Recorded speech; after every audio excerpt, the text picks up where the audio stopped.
On l'appelait le Rana Plaza. Un immeuble de 9 étages dans la banlieue de Dhaka. Il n'en reste qu'un tas de pierres, de métal et de tissus. Les secouristes continuent de découvrir des cadavres. 7 ce matin-là. Hébétés, ceux qui ont échappé à la mort il y a 3 semaines sont toujours là, comme Goutam, un jeune commerçant. Ma boutique était là-bas, au niveau de la pelleteuse jaune, vous voyez sur la gauche. Je suis arrivé juste après l'effondrement de l'immeuble. J'étais très choqué. Il y avait des gens qui n'avaient plus de mains, plus de jambes. À 15 minutes près, j'étais moi aussi là-dessous. Le Rana Plaza s'est effondré le 26 avril dernier. Le bâtiment abritait une galerie commerçante et 4 entreprises de textiles où des ouvriers fabriquaient des vêtements, ensuite exportés vers l'Europe et les États-Unis. Le bilan est effroyable. Près de 1200 personnes sont mortes, ensevelies sous les débris. Il y a tellement de corps que des bâtiments publics deviennent des morgues à ciel ouvert, comme la cour de cette école.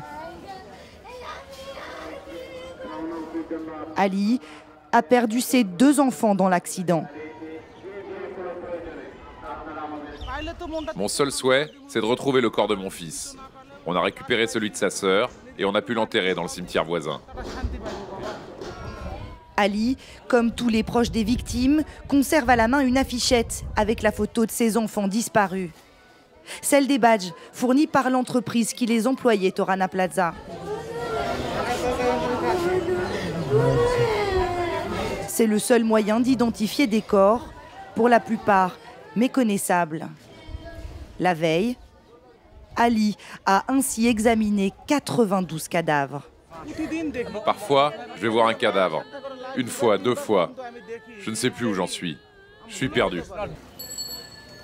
Juste à côté, sur les murs de l'hôpital, là encore, ces centaines de visages d'ouvriers disparus.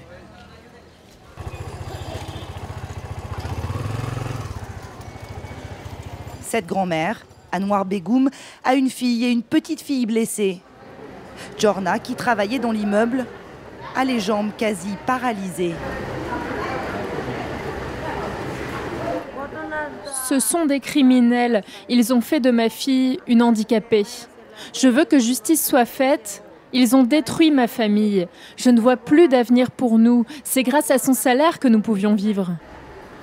Au Rana Plaza, Jorna cousait des pantalons au 3e étage. Comme les autres ouvriers, elle avait alerté ses employeurs sur l'état de délabrement de l'immeuble. La veille, il y avait eu ces rumeurs, mais ils ont dit que tout le monde devait travailler, sinon personne ne serait payé. Alors on a repris nos postes. Mais là, il y a eu une coupure de courant et tout le monde a voulu partir. Alors ils ont fermé les portes. Et c'est là que les générateurs se sont mis en marche. Et alors, tout s'est effondré. Moi, je ne voulais pas y retourner la veille. J'avais bien vu les fissures sur le pilier à côté de mon poste.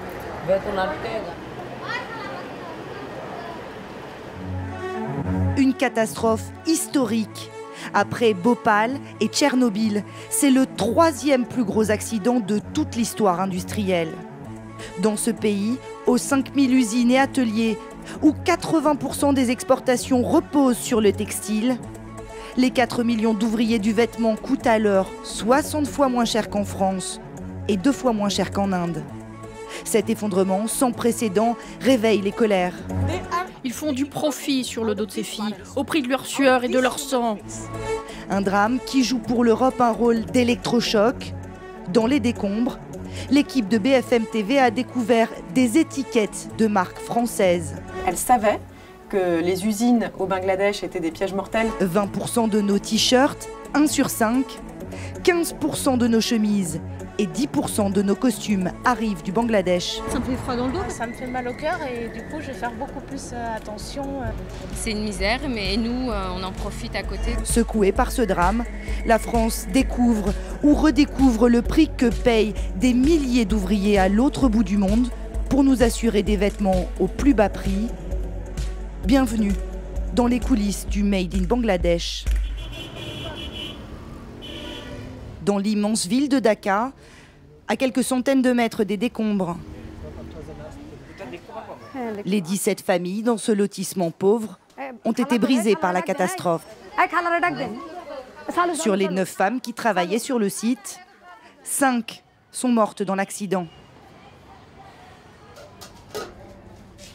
Nous retrouvons ici Anwara, la grand-mère qui se trouvait à l'hôpital.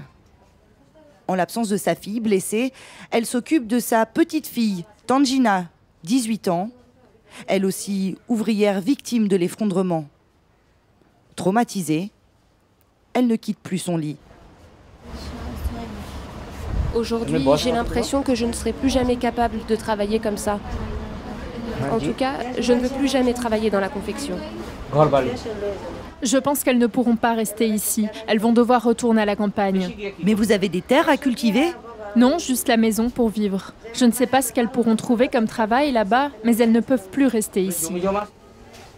Fatima, elle aussi, est venue de la campagne pour gagner un peu d'argent. 4000 takas par mois, c'est moins de 40 €. Tous ceux qui travaillent dans la fabrique de vêtements ont des vies aussi misérables que la mienne. Mais ils travaillent dans des ateliers parce qu'ils ne peuvent rien faire d'autre. Ce sont les plus pauvres des plus pauvres. On nous traite mal, on n'a jamais de temps pour nous, pour souffler ou même pour manger. Les conditions de travail sont très mauvaises. Mais c'est le seul endroit où les gens comme moi peuvent trouver du travail. Les millions d'ouvriers de la ville sont à fleur de peau. Les familles du lotissement viennent d'apprendre qu'une jeune travailleuse s'est suicidée.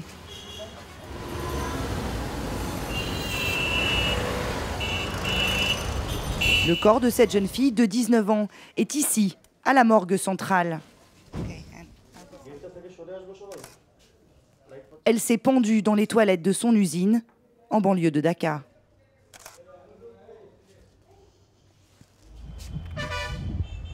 Alors, dans le quartier où elle travaillait, ses collègues, faits rares au Bangladesh, ont manifesté contre leurs conditions de travail. Depuis, tout le secteur est quadrillé par les forces de l'ordre. L'un des employés du site, terrorisé, ne veut pas être filmé. Mais pourquoi il y a autant de policiers ici ? Parce qu'ils ont peur d'une contagion de la colère. Depuis les suicides et les manifestations, ils ont fermé tous les ateliers du quartier, les 17 usines. J'avais jamais vu ça avant. La police de l'industrie, particularité locale, est en charge, entre autres, de la surveillance du secteur textile. Une tension exacerbée depuis le drame du Rana Plaza. Depuis, par méfiance, plus aucune usine n'accepte d'ouvrir ses portes. Pour visiter l'un des ateliers de la capitale identiques à ceux du Rana Plaza, il faut donc filmer en cachette. En plein centre-ville, cet immeuble, de l'extérieur, ressemble plutôt à un bâtiment de bureaux. Nous nous faisons passer pour des touristes. Sur 4 étages, des dizaines et des dizaines de femmes et d'hommes, parfois très jeunes, dans une chaleur étouffante. Le bruit des machines est assourdissant. Et c'est comme ça, 8 à 14 heures par jour, 6, voire 7 jours sur 7. Ces ouvriers fabriquent des doudounes. À même le sol, une montagne de watine, une sorte de coton, une matière extrêmement inflammable, danger mortel en cas d'incendie. Très rapidement, le manager nous escorte vers la sortie. Mais tout à coup, ce jour-là, les ouvrières oublient leur misère. Une lueur d'espoir. Toute la ville est en train de suivre en direct à la télévision un miracle. Sur les lieux du drame, 17 jours après la catastrophe, alors que les secours ne sortent plus que des cadavres,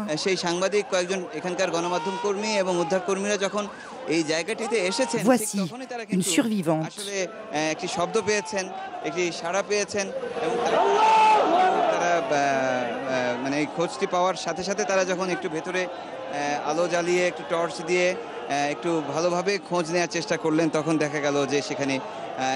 Elle s'appelle Reshma. C'est une ouvrière de 19 ans. Elle va bien.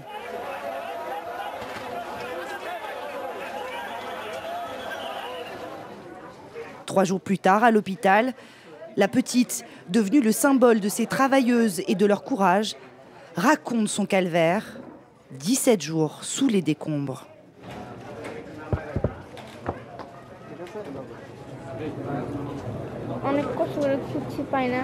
Lorsque l'immeuble s'est effondré, je me suis retrouvée complètement dans le noir. Il y avait un homme à côté de moi. Il me disait « Ma sœur, sauve-moi ». Je lui ai répondu « Comment puis-je te sauver? Moi aussi, je suis en train de mourir ». Après, il m'a demandé de l'eau. J'en ai cherché, mais sans rien trouver. Et il a fini par mourir. Après sa mort, j'ai rampé, j'ai tenté de trouver une sortie. J'ai finalement trouvé une bouteille d'eau et 4 biscuits. J'ai survécu tout ce temps avec ça. Reshma sera la dernière personne retrouvée vivante au Rana Plaza. Ce mardi, les recherches sont terminées. Le bilan officiel est de 1127 victimes. Nous profitons du départ de l'armée pour rentrer à l'intérieur de ce qu'il reste du Rana Plaza. C'est là qu'ont été déversés les gravats, mais aussi les vêtements fabriqués par les ouvriers et les documents des entreprises de confection, comme ces fiches de paye. En parcourant les décombres, nous découvrons ainsi des éléments qui semblent relier les ateliers du Rana Plaza à de grandes marques internationales. Le Britannique Lee Cooper ou le Canadien Joe Fresh. C'est incroyable, les prix sont déjà là, avec même ici, à destination de l'Angleterre, une réduction de 70%, comme si la marque savait déjà qu'elle avait une marge d'au moins 70% sur certains produits. Mais il y a aussi la trace d'entreprises françaises. Sur ce document technique, des consignes pour fabriquer des habits siglés In Extenso, la marque de vêtements du groupe Auchan.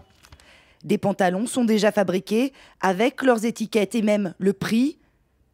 Ça sera 11,90 € dans un magasin Auchan. Juste à côté, des vêtements d'un autre Français, Camailleux, et les centaines de vignettes de la marque qui vont avec. Ces étiquettes, nous les retrouvons en France, dans une galerie commerciale de Rennes. La boutique Camailleux présente sa collection printemps-été et les voici, ces étiquettes, les mêmes que celles retrouvées dans les décombres du Rana Plaza. Idem dans un magasin Auchan de banlieue parisienne où nous retrouvons sans difficulté les articles In Extenso, Made in Bangladesh. Ces distributeurs français auraient donc, à leur insu ou pas, fait travailler les ouvriers du Rana Plaza. À Paris, en tout cas, plusieurs associations se battent pour que les marques occidentales prennent leurs responsabilités. Elles tentent d'alerter le public sur les conditions de travail des Bangladais. Alors, on a retrouvé des nouvelles, nouvelles étiquettes. Nos partenaires locaux ont retrouvé Camailleux, des étiquettes de Camailleux et de In Extenso d'Auchan. Elles recensent les étiquettes trouvées sur le site par leurs partenaires au Bangladesh qui eux aussi ont sillonné les décombres. Et lorsqu'elles contactent les entreprises en question, la première réponse est souvent la même, comme ici, avec Auchan. Je vous appelle parce qu'on a retrouvé donc, des étiquettes dans les décombres de l'immeuble du Rana Plaza. Pour l'instant, moi, les éléments que j'ai viennent confirmer très largement qu'on n'a jamais travaillé avec... voilà. Alors, il s'agit... Donc, je suis très étonné. Merci. Bonne journée, au revoir. Depuis, Auchan a publié un communiqué. Le groupe affirme n'avoir passé aucune commande au Rana Plaza et a ouvert une enquête en s'interrogeant sur une hypothèse. Un de ses fournisseurs aurait pu, en contradiction avec les accords conclus, faire appel, sans l'en informer, à un sous-traitant sur ce site. Carrefour dément toute relation commerciale avec les entreprises du Rana Plaza. L'entreprise Camailleux, elle, dit ne plus avoir travaillé avec le site depuis 1 an. Les manufactures du Rana Plaza ne font plus partie de leurs fournisseurs officiels. Mais pour ces militants, le problème reste entier. Selon eux, opacité totale. C'est très difficile effectivement d'avoir des informations claires là-dessus à cause du manque de transparence qui règne dans ce milieu-là. Très rares sont les entreprises qui publient leur liste de fournisseurs. Donc on ne peut pas savoir si les marques savent ou ne savent pas dans quels accidents ou dans quelles violations des droits des travailleurs sont impliqués leurs fournisseurs. Un système qui permet aux grandes marques de faire des marges confortables. Tout le monde le sait à Dakar. En plein centre-ville, au pied d'un immeuble d'atelier, un homme nous interpelle. C'est un entrepreneur du quartier. Il nous explique que les clients étrangers maintiennent la pression sur les prix. Un t-shirt peut se négocier 60 centimes pièce, 2,50 € pour un pantalon. Ces grandes marques américaines ou européennes, ils comptent chaque centime. Et ces petits ateliers, ils font la même chose. Eux aussi, ils recherchent le profit. Des milliers de petits ateliers sous-traitants. Ce sont eux qui permettent aux usines qui fournissent les marques de respecter les délais très courts et les volumes faramineux. Car les commandes occidentales dépassent largement les capacités de production des fournisseurs officiels. Ces petits ateliers, ils travaillent auprès des usines locales. Et ce sont les usines locales qui fournissent les marques étrangères. Ce sont des sous-traitants ? Oui, oui. Par exemple, dans les décombres du Rana Plaza, nous découvrons des documents concernant la marque Benetton. Des échanges de mails avec le fournisseur officiel, un Indien du nom de Shahi Export, puis des documents manuscrits datant de février 2013 et siglés de ce dernier. La société New Wave, l'un des 4 ateliers de l'immeuble, y est clairement identifié comme sous-traitant, subcontractor. Benetton sait-il que New Wave travaille pour lui? Les marques étrangères peuvent-elles ignorer le recours à cette pratique? Pour la militante Kalpona Akhter, il s'agit d'un système où chaque acteur est responsable. Ces marques et ces fournisseurs s'entraînent mutuellement à garder les mains propres, à se soustraire à leurs responsabilités. Ils s'aident mutuellement, ils se protègent l'un l'autre. C'est ça la vérité. Depuis 5 ans, et encore plus depuis les 1000 morts de l'effondrement, Kalpona continue à désigner 3 responsables selon elle des souffrances des ouvriers, les employeurs, le gouvernement et nos marques de vêtements. Qui sont les vrais responsables? Les propriétaires d'usines qui s'en fichent de la loi? Le gouvernement qui n'a pas mis en place de véritables systèmes de contrôle? Ils ne surveillent rien. Et bien sûr, il y a les marques occidentales. Gap, Walmart, H&M, Primark, C&A, Kik. Que font-ils? Que font leurs systèmes de surveillance? Ils sont censés s'assurer que le travail est sûr, mais ils ne le font pas. C'est fait? T'as pris l'identité de tout le monde? Oui, oui, c'est bon, on fait les photocopies. Ces dizaines de femmes sont arrivées paniquées. Elles se sont enfuies de leur atelier car c'est la 4e fois cette semaine qu'il y a un début d'incendie.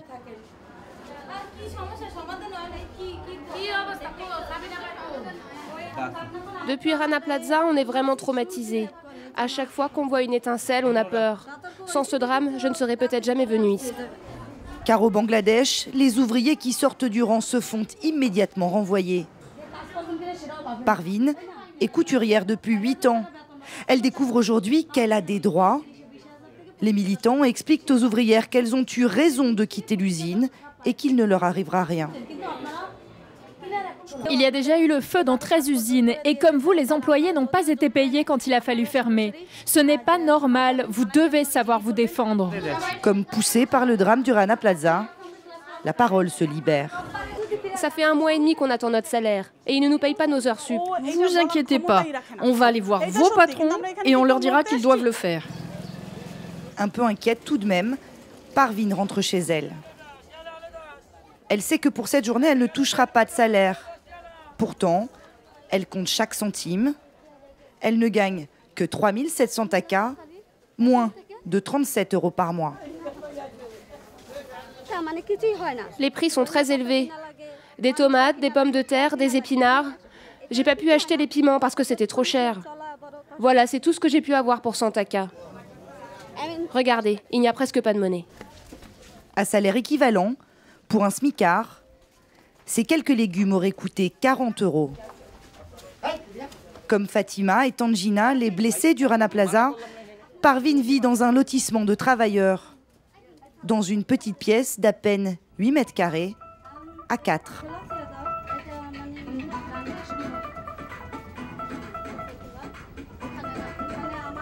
Ma sœur, elle se met au milieu du lit. Et comme elle a été blessée au dos, je lui mets un coussin, comme ça. Là, il y a ma fille, et ma mère se met de l'autre côté. Et moi, je prends un oreiller, et je dors par terre.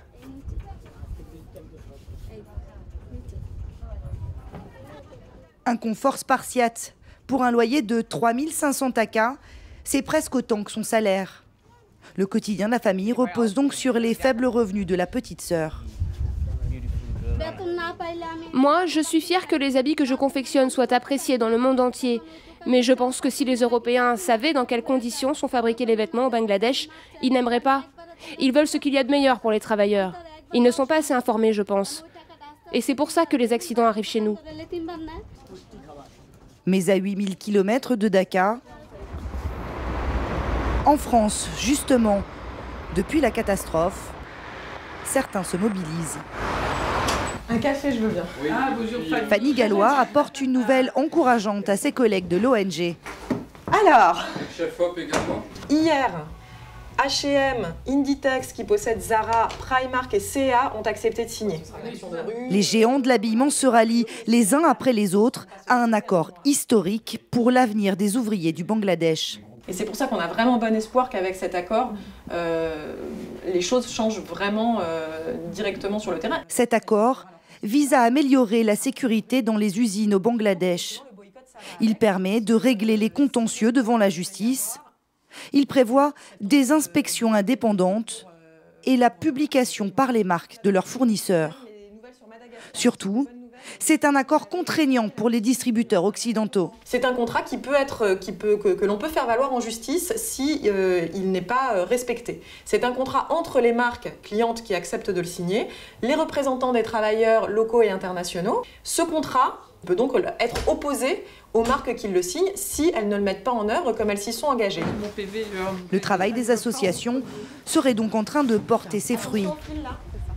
Ce même soir, avant un débat sur le travail dans les pays en développement, deuxième bonne nouvelle. Tu sais quoi ? Carrefour signe. Ouais. Ah, c'est génial. C'est une super nouvelle. Ah, c'est extra. Ah, ça pourrait être une bonne nouvelle, c'est une bonne nouvelle. Qu'est-ce qui se passe, Fanny ? On vient d'apprendre que Carrefour signait l'accord de prévention des incendies et de sécurité des bâtiments au Bangladesh. Donc, c'est la première entreprise excellente française. Nouvelle. C'est la première entreprise française et apparemment Auchan est en train de se poser la question aussi de la signature de cet accord et Camaïeu aussi. Les 3 marques françaises dont le nom a été associé au Rana Plaza. En tout, 31 marques mondiales. Mais il manque encore les signatures des géants américains, Gap et Walmart. Pendant le débat, les consommateurs s'interrogent. Que faire ? Est-ce qu'il y a moyen de faire payer plus cher ? Ça va améliorer les salaires des gens sur place. Est-ce que ça, c'est quelque chose qui est envisageable ou est-ce que ça va finir dans les poches des dirigeants de ces entreprises ? C'est effectivement plutôt à l'entreprise de prendre sur sa marge. Je veux dire, elle ne devrait pas pouvoir se faire de la marge sur le dos des conditions de vie et de travail de ses travailleurs. Face à une opinion plus sensible aux conditions de vie des travailleurs et sans doute conscient de la mauvaise publicité, certains distributeurs ont pris les devants. Adidas, géant de l'habillement sportif, est le seul à avoir accepté de nous rencontrer pour évoquer ses procédures de contrôle des sous-traitants. Dans ce magasin parisien, mondialisation oblige, se dessine toute la carte de l'Asie du textile. Vous avez là par exemple ce t-shirt, voilà, qui est fabriqué au Cambodge. Celui-là, il vient de Chine. Philippines, j'ai trouvé une Pakistan. Au Bangladesh, vous avez ce produit-là, en fait, qui est fabriqué au Bangladesh. Le Bangladesh ne représente que 1% des commandes du groupe allemand, mais celui-ci y compte tout de même 1300 sous-traitants. Tous seraient audités une fois par an, avec l'aide d'ONG pour éviter les drames provoqués par la sous-traitance sauvage. Il peut arriver, dans certains cas, que le sous-traitant en fait, fasse lui-même sous-traiter parce qu'il a un afflux en fait, d'une commande. Et on demande, et c'est dans le contrat, en fait, on demande dans ce cas-là, d'être informé que le sous-traitant sous-traite d'une certaine façon, et que le sous-traitant du sous-traitant, en fait, lui-même applique les standards en matière de conditions de travail. Et s'il ne vous informe pas, il se passe quoi? S'il ne nous informe pas, il peut perdre complètement toute la production que Adidas lui confie. Le groupe a aussi mis en place un système d'alerte par SMS. Chaque ouvrier peut ainsi lui faire remonter les problèmes dans l'usine. C'est complètement anonyme et donc il y a un système de sécurité où on ne voit pas qui envoie le SMS. En 3 mois, le groupe a reçu 300 SMS. Pour les associations, ce ne serait qu'une mesure d'affichage. À Dakar, Parveen, la couturière, a repris le travail. Sous la pression des ONG, ses patrons, en quelques jours, ont fait des travaux pour réparer le court-circuit à l'usine. Oui, ils ont rénové les circuits électriques. Et ils nous ont même donné de l'eau aujourd'hui. De l'eau potable. Ça n'était pas le cas avant. Le quotidien de Parveen et de ses millions d'ouvrières s'améliorera peut-être un peu, en espérant que d'autres pays, la Birmanie par exemple, ne proposent pas des conditions de travail encore moins bonnes pour produire encore moins cher.